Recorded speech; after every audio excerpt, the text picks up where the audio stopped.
Hello, welcome to another Addiction Recovery video. Welcome to the podcast. If you're listening to the podcast, my name is Paul Garrigan. I want to talk today about meditation, and this is something that has played a very key role in my, since I gave up alcohol and even before it. And I'd go so far as to say I don't know if I would have gotten sober if it wasn't for meditation, and I'll explain why, in a bit more. I first started messing around with meditation when, I say messing around because it really was, because I was a young guy when I was a teenager and I was doing martial arts, and it really interested me, and it got me sort of interested in this sort of stuff. And that's why every time I would try to get sober over the years, I always sort of would go to meditation. But it wasn't enough to keep me sober. But about 2 years before I gave up drinking for good, I went to a meditation retreat in Chiang Mai in the north of Thailand here. It was a 26-day retreat. It was very, very intense. And I went there with the intention of, it was going to be my rehab. I went there to give up alcohol. And I actually turned up, and for the first few days I was suffering from withdrawal symptoms. But I stuck at it for 26 days, and as I say, it was very intense, especially the last 3 days. I was meditating non-stop for 72 hours. And it was an amazing experience. And what it did for me was it allowed me to experience these new states of mind that were so free and so wonderful. So I left there, but I was back drinking within a week. So, in one way, at the time it felt like a real failure. But it wasn't.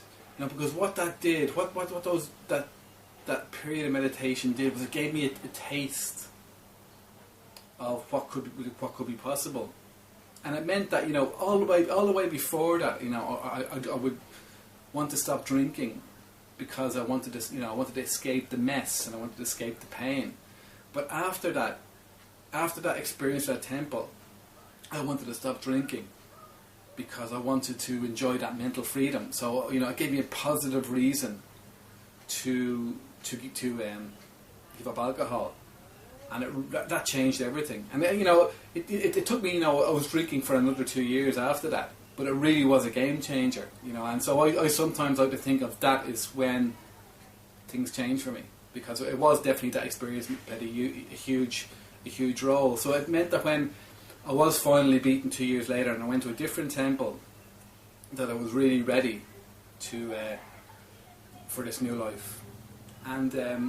And also, before, for the 2 years after that, I used meditation a lot more as well, especially mindfulness meditation, while I was still drinking, because I used it for cravings, and I found that it helped, because for that 2 years I was constantly trying to stop, because I desperately wanted this new mental happiness, so I was all the time trying to stop.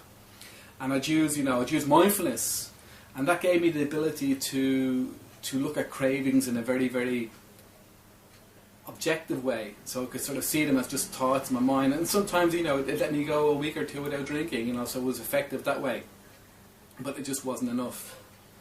But I could see, I could see how much it was benefiting me, and how much, and I knew it was that meditation was going to be an important part of my journey, and it has been. So. When I went to Tamakabok, the place where I eventually got sober, it was a Buddhist temple, but and there was a bit of meditation, but not very little. We had about we had one 40-minute lesson with one of the monks there, and I was at this stage I saw myself as a bit of a meditation master, so I felt a bit put out to be in this beginner's class of meditation. So I was very arrogant back then. but I knew right then that I started focusing on meditation, and and it really was a great help for me. And I used it for I've used it more or less. I've had months where I haven't meditated, but most of the time I've meditated basically. And in the beginning, what I found in my life is that something that's very good for me at one point can become very, very bad for me in another point. So what can be a great help to me at one point in my life can basically become poison to me later. on. And I think that's what happened with the meditation I was doing, because I really got into, after I got sober, I really got into sort of concentration meditation. And this meant I could experience all these amazing jhana states and all these sort of altered states of consciousness, and I loved all that. But I mean, there's always, there's a reason why, say, the Buddhist monks don't want, sometimes discourage people from going that route, because it's a bit of a distraction. I mean, I don't think these jhana states do very much, basically. But I didn't, they're lovely and they're beautiful, but for me, they weren't what I needed.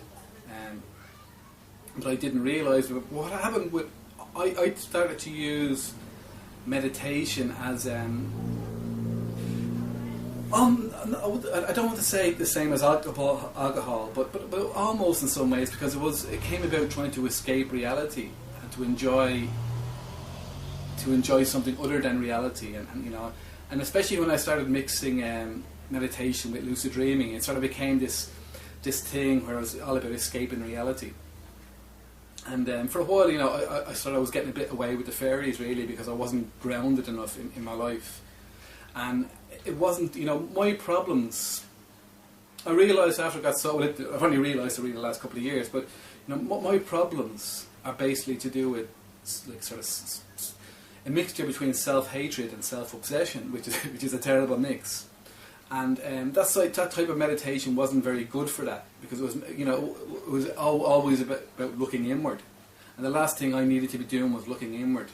And that's why recently, in the last few months, I started doing meditation, loving kindness meditation, and that's been a real game changer for me, because it's about sort of it's more grounded, and it's more about focusing on other people. And it's something that, I've always known about loving kindness meditation, but I've always sort of poo-pooed it. I've always wanted nothing to do with it, really, because it sounded a bit too, like, what's in it for me? Like, why would I want to be thinking about other people? When I could be off enjoying these amazing mental states. But no, this, the loving kindness meditation is exactly what I've needed. And it's really, I've only been doing it now for about 4 months. Yeah, about 4 months, but it's really made such a huge difference to me, and I can feel myself developing not only far more compassion for other people, but far more compassion for myself, and I just feel so much more comfortable in my own skin because of this practice, and it's really wonderful, and I suspect that it's probably the right meditation for a lot of people who are trying to break away from addiction or build a new life after addiction.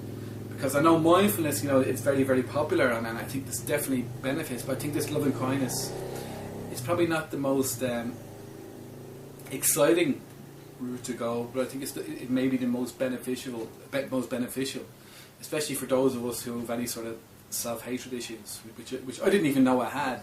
I honestly didn't know I had. I didn't know it was possible to be completely self-obsessed and full of self-hatred at the same time. I didn't realise that this constant sort of inner bullying, this constant tormenting myself, I didn't realise that was something, there was anything wrong with that. I thought I was just a good motivator. But no, I mean, constantly putting yourself down isn't normal. But I didn't really realise that until I started this loving meditation, loving kindness meditation. And the one thing, about, I've definitely been sort of influenced by Buddhism, but I don't consider myself to be a Buddhist. Even though my wife's a Buddhist and my son has been raised as a Buddhist, but the teachings of the Buddha are very important. Like I see some great stuff in there, but I also see great stuff everywhere. I learned, I'm not an AA person either, but I've seen great things in AA that I apply to my life. So I'm more about taking things that work for me and using them in my life, and that's the best way for me to go.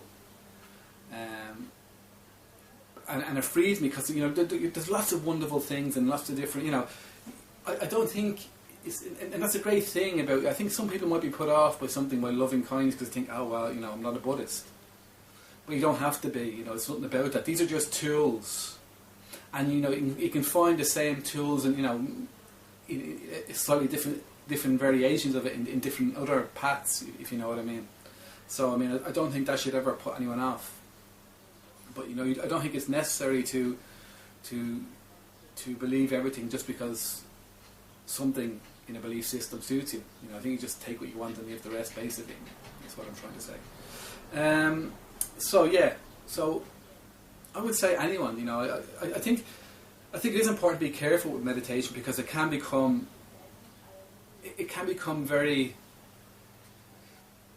like as I say with myself, the way I got trapped up in all that sort of chasing after altered states. I think that can become a bit